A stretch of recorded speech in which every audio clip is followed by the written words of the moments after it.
না, হিড়িম্বা জেনে ফেলে যে অঙ্কিত 9 লেভেলের অঙ্ক পারে না। এখন অঙ্কিত যখনই শুনছে যে 9 লেভেলের অঙ্ক পারে না, হিড়িম্বা তো দেখে খুব খেপে, বলছে তুমি আমার বাচ্চাকে কি করে অঙ্ক শেখাবে, তুমি তো নিজেই অঙ্ক পারো না ছোট লেভেলে। তখন অঙ্কিত কান্নাকাটি করছে, বলে আমি সৈকতটাকে ফোন করবো এক্ষুনি, সৈকতটা আমাকে বেসিক থেকে সব শিখিয়ে দেবে, আমি আমি সব পেরে যাবো, তুমি এরকম করো না, আমি এক্ষুনি ফোন করছি বেসিক থেকে শেখার জন্য। তারপরে ও তখন হিড়িম্বা বলছে, না তুমি এখানেও ব্যাকলগ লাগিয়ে দেবে, তোমার বেসিক থেকে আর কোনোদিন শেখা হবে না, তোমার ব্যাকলগই ব্যাকলগ চলবে। তোমার প্রথমে চন্দননগরের পুজো, তারপরে কলকাতা কামিং, তারপরে পরের মাসে জন্মদিন, তারপর জানুয়ারি থেকে কামব্যাক, এই চলতে থাকবে, কোনোদিনই কামব্যাক হবে না।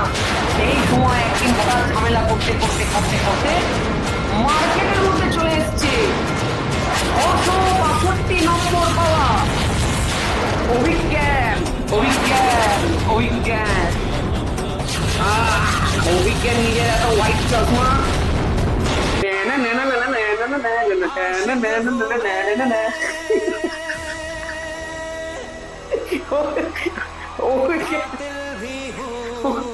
অভিজ্ঞান মার্কেটে এন্ট্রি মেরেছে। হিড়িম্বা তো অভিজ্ঞানকে দেখে ফিদা। হিড়িম্বা বলছে, ওরে বাবা, অভিজ্ঞান এতদিন ছিল কোথায় রে। অঙ্কিতকে 1 লাফ মেরে হিড়িম্বা চলে গেল অভিজ্ঞানের সাথে। অভিজ্ঞান পেছন দিক থেকে যদিও বেশ কয়েকদিন ধরে একটুখানি করে পিন দিচ্ছিল, এই যে অঙ্কিতের ব্যাপারগুলো, এই যে আমাদের ব্যাচের গোপন তথ্যগুলো, যে অঙ্কিত কামব্যাক করতে চাইছে কিন্তু করতে পারছে না, চন্দননগরের পুজো, তারপরে কলকাতা কামিং, তারপরে পরের মাসে জন্মদিন, জানুয়ারি থেকে পড়া শুরু করব, এই সমস্ত খবর অভিজ্ঞানই দিয়েছে হিড়িম্বাকে। এই অভিজ্ঞান বেঁকে গেছে কেন অভিজ্ঞান, এই খবরগুলো অভিজ্ঞানই দিয়েছে হিড়িম্বাকে, এবং হিড়িম্বার কানটাকেও ভাঙাচ্ছে, হিড়িম্বাকেও বারবার অঙ্কিতের বিরুদ্ধে উত্তপ্ত করে তুলছে, যাতে অঙ্কিত আর হিড়িম্বার সম্পর্কটা ভেঙে যায়। তারপরে তুই জানিস ওর গোপন মতলবটা কি। তো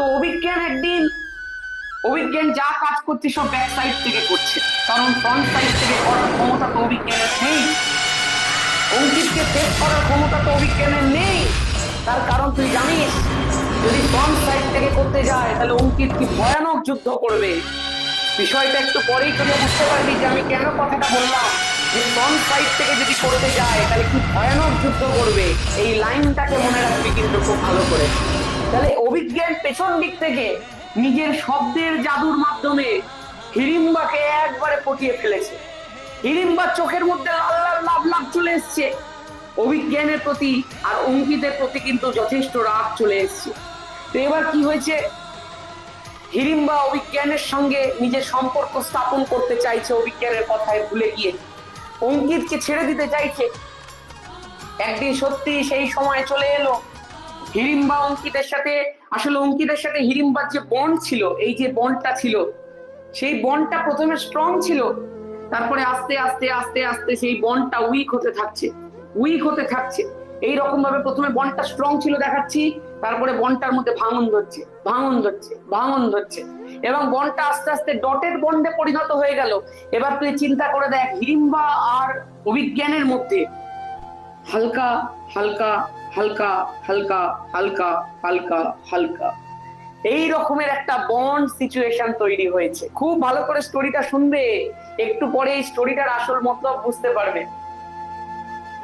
এই যে পুরো স্টেপটা তৈরি হলো, এই যে পুরো অন্তর কলহটা তৈরি হচ্ছে, এটা কিন্তু আলাদা করে কোনো স্টেপ নয়, এটা কিন্তু ইন বিটুইন দ্য স্টোরি হচ্ছে, যে অঙ্কিতের সাথে হিড়িম্বার সম্পর্ক আস্তে আস্তে ভাঙছে, আর অভিজ্ঞানের সাথে হিড়িম্বার সম্পর্ক আস্তে আস্তে আস্তে আস্তে তৈরি হচ্ছে।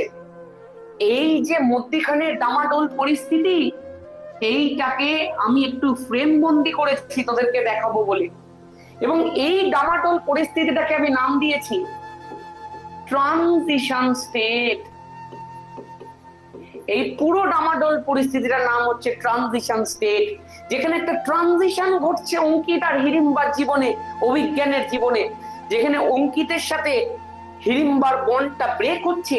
এইখানটায় কিন্তু ডটেড বন্ডটা বোঝানো হয়েছে ইন ব্রেকিং সিচুয়েশন, আর এখানটায় বোঝানো হয়েছে ইন মেকিং সিচুয়েশন, দু জায়গাতেই ডটেড, একটা মেক হচ্ছে একটা ব্রেক হচ্ছে।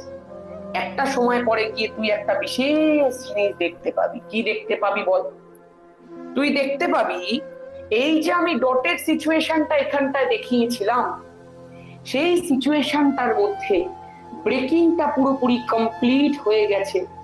হিড়িম্বার সাথে অঙ্কিতের আর কোনো বন্ড নেই। আর এই যে মধ্যখানে ডটেড বন্ডটা ছিল, Abhigyan is now has completed his job. This bond is now so strong. এবং আস্তে আস্তে এই মেকিং প্রসেসটাও কমপ্লিট হয়ে গেল এবং তুই বুঝতে পারছিস একটা নতুন যৌগ তৈরি হয়ে গেল। অভিজ্ঞান আর হিড়িম্বা স্টোরি শুরু হয়ে গেল। কিন্তু কিন্তু কিন্তু নতুন স্টোরি শুরু হয়ে যাওয়ার পর সবাই পুরনো ভিলেনটাকে ভুলে যায়, পুরনো হিরোটাকে ভুলে যায়।